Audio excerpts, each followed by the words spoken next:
Welcome in, revolutionaries. I am your lovely host, Visionary, the Revolutionary, the original Earth Angel. And this is my very first episode of Rebel Talk, where revolutionaries talk evolution.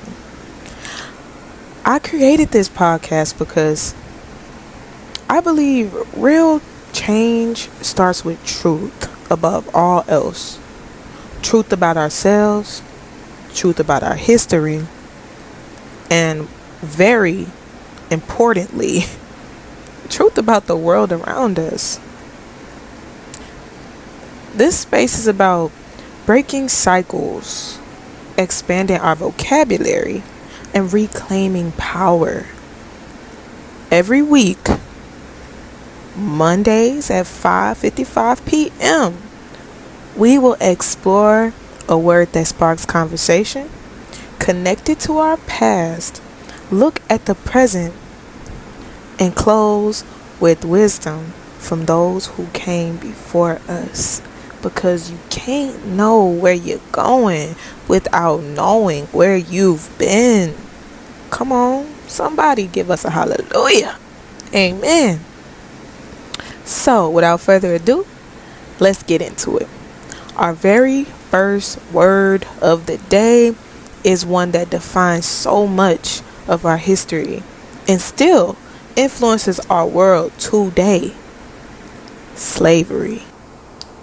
Textbook definition: slavery is a system in which people are treated as property and forced to work against their will, without the right to leave, refuse, or receive fair pay. Enslaved individuals are controlled by others through violence, coercion, or law, and are denied basic human rights such as freedom, autonomy, and dignity. To me, slavery isn't just about chains and plantations. It's about any condition where people are denied choice, power, or humanity, whether through systems, economics, or even mental strongholds. Slavery isn't just history, it's a pattern society has recycled in new ways.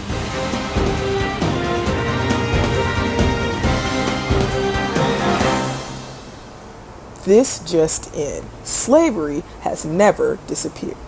It has only changed forms. According to global studies, over 50 million people worldwide are still trapped in modern slavery. Whether that's human trafficking, forced labor, or child exploitation. And here in the United States, the legacy of slavery is alive in mass incarceration and prison labor. These modern systems profit off of confinement, echoing the same exploitation our ancestors endured centuries ago. Back to you, revolutionaries. If we don't talk about it, we normalize it. And Rebel Talk is here to make sure we don't normalize chains, no matter how polished they look. Now, I want to take a moment to give y'all a story time, because slavery, to me, and it should be to y'all as well, not just history, it's happening today.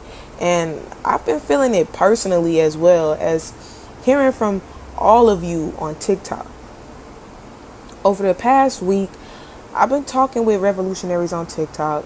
Your messages, your comments, your outcry, y'all remind me of how alive this issue still is. I made a very controversial post on TikTok recently where I stated that I am currently a homeless single mother living in a shelter, and I refuse to go back to the 9-to-5 lifestyle. That's not saying that I won't, make any type of ends meet for myself and just solely depend on the system, but it does mean that I refuse to go back to the chains that had me depleted with no energy to create my own lifeline. I couldn't create my own story. Being bound and chained to a 9 to 5 took away my autonomy to be in co-creation with Source. I didn't know what I wanted to be, who I wanted to be, where I wanted to go. All I knew was I needed to get up, go to work, make some money, feed my kids, pay my bills. That's it. That's all. And whether we want to believe it or not, there's so much more to life than going in and clocking into a job just to survive while making others rich. We sit up and prioritize these corporations over our families, over ourselves, over our freedom to choose. I made this statement on TikTok that the 9 to 5 is indeed modern day slavery. And here is why I call it modern day slavery, because a lot of people argue that it's not slavery because we get paid. Let's go back to the textbook definition of slavery. You can still be a slave and be paid. Unfair wages. If you are being paid minimum wage, you are a slave. If you get paid every week or bi-weekly and you still have to decide between getting gas to go to work or putting food in your house, you are a slave. You are a slave to the dollar. You are a slave to the capitalists that hang that dollar over your head to string you along and keep you passive. Well, at least I'm getting something. So I couldn't be a slave because I'm getting compensated. But is it fair compensation? Is it fair compensation when you can't just get up on the day of your child's birthday and celebrate them the whole entire day if you're obligated to be at a job that morning? The fact that you have to celebrate your child's birthday on a weekend or a week before, the week after, because you're prioritizing these corporations over your own family. And not because you want to. You don't have a choice. They make it so that you don't have a choice. You work for them or you don't survive. And I just don't think it's fair. I don't think I have to succumb to that. And then the argument that follows is, well, we go to work every single day and we pay taxes to fund you being homeless and lazy. It's not that I'm lazy. I don't mind working for my money. But can it be fair compensation? If I'm not going to get fair compensation, I'm not working at all. I rebel. I say no. I left Houston, Texas, homeless, no money, no car, no anything. Unable to go and work a 9 to 5 because I'm a single mom and it was summertime. I had no childcare. Relocated to Atlanta. And you know how I made money? Even though I couldn't go to a 9 to 5 because God was literally blocking me from going to a 9 to 5 because God told me the 9 to 5 was slavery and that I could not fulfill my prophecy with him, my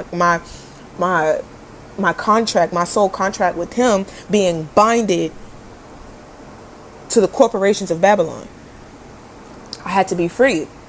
And as much as I wanted to go and work and feel that safety net that I've always known that the system put in place for me, that really wasn't even a safety net but a trap that I had got too cozy in for being indoctrinated and brainwashed. It was a trap. I had to let go of it. I had to unlearn my dependency on the system, my codependency on the system, and depend solely on myself and my ability to co-create the life I want with God. So you know what I did? God blessed me with a voice. Take me to the king. I don't have much to bring. My heart is torn in pieces. It's my offering. Lay me at the throne. He blessed me with a voice. So you know what I did? I sang on the street for money. And guess what? I survived for 2 weeks straight. 2 weeks straight singing every day on the street for money. With my voice alone. Making 150 plus in an hour every single day.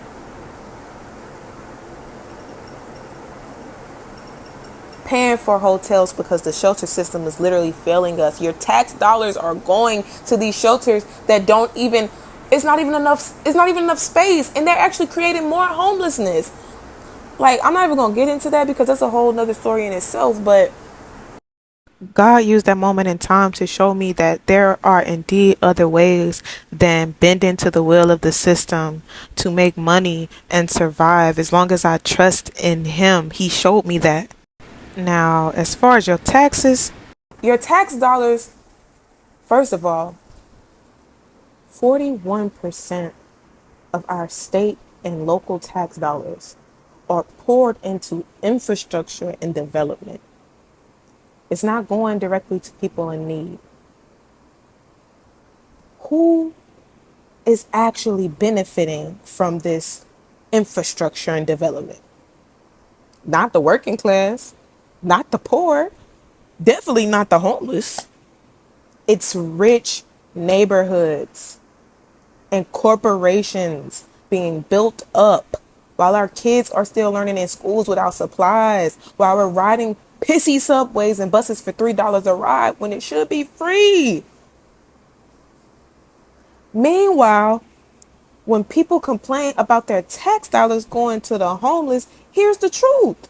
Only 2% of state taxes and about 14% of federal spending actually goes to public assistance. And public assistance is not just reserved for homeless people.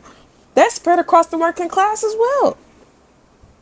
Things like food stamps, housing vouchers, shelters, that's crumbs compared to the trillions we hand over every year in taxes.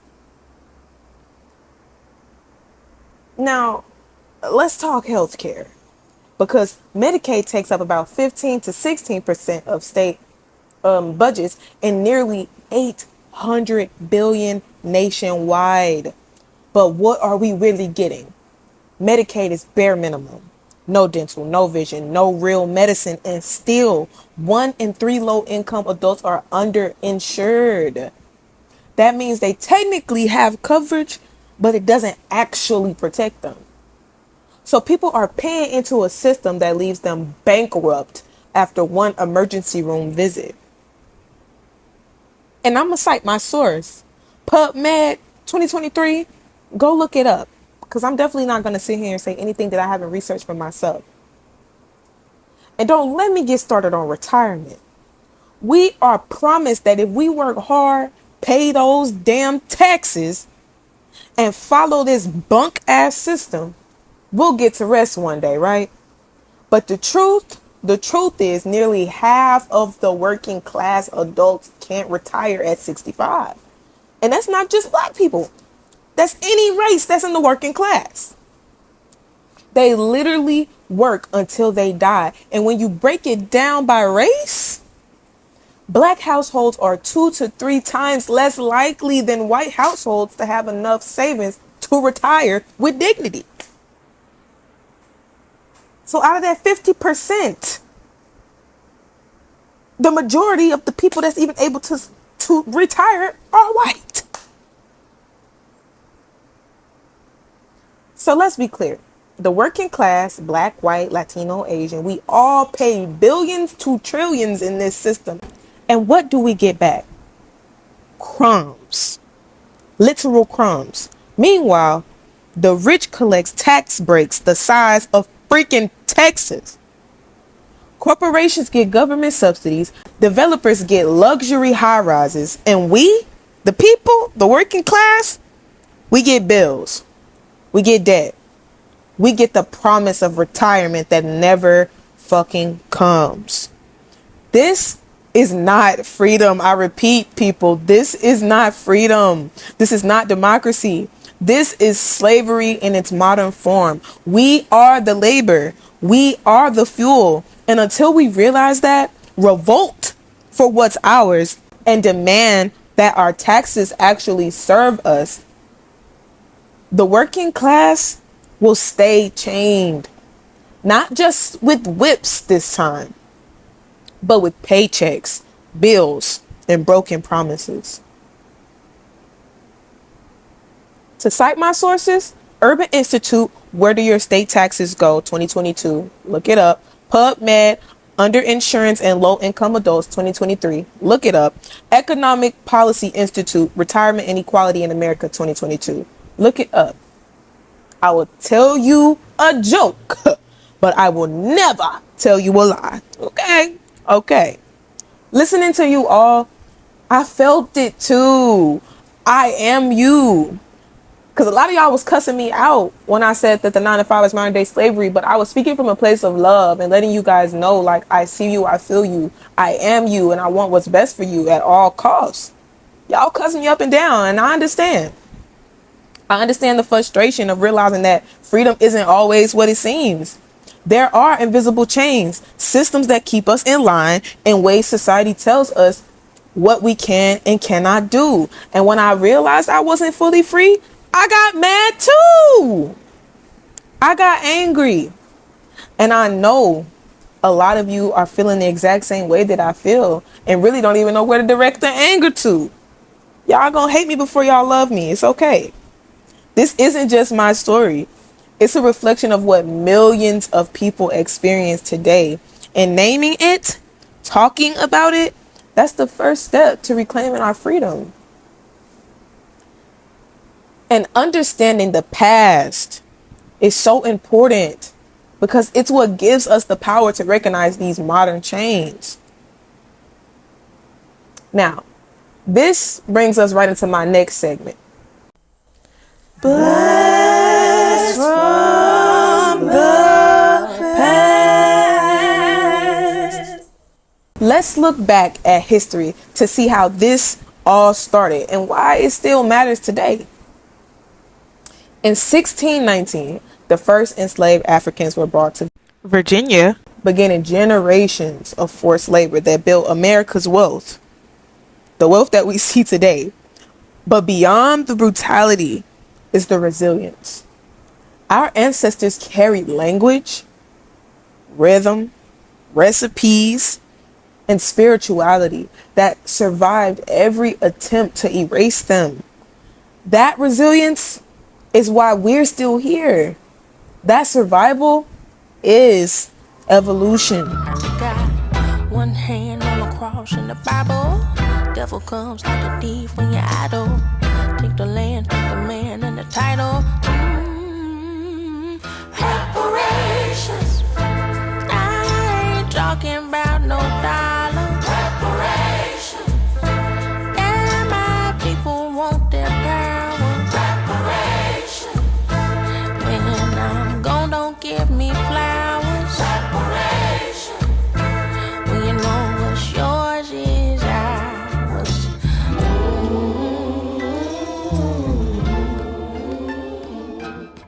Before we close, because we are coming to the end of the episode, guys, I want to highlight today's song of the day. Because we're going to always have a song of the day. Let me just let y'all know that now. I'm a music head. I'm a singer, songwriter, and I just love music, okay? Especially music with a message.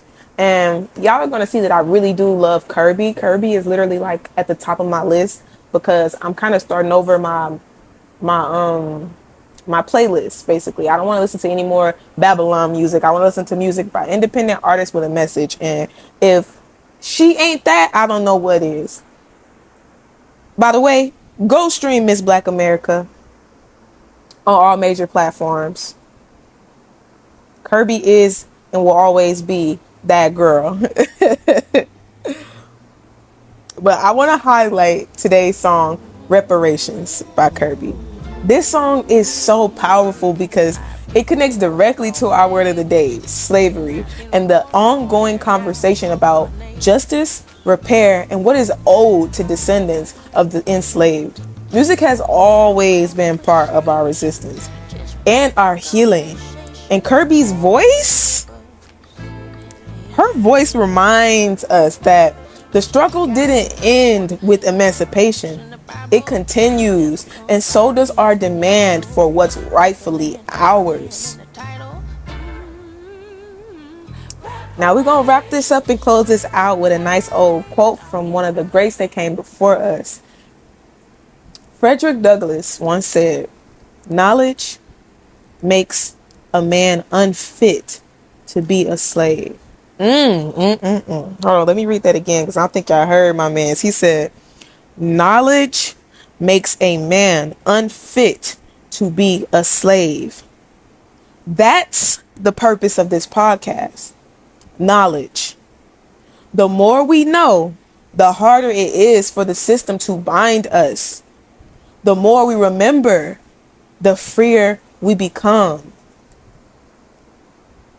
Now, class will begin again next Monday, 5:55 p.m. Eastern Time. Beat me there, okay? Don't meet me there, beat me there. Revolutionaries, I want to hear your voices. What does freedom mean to you?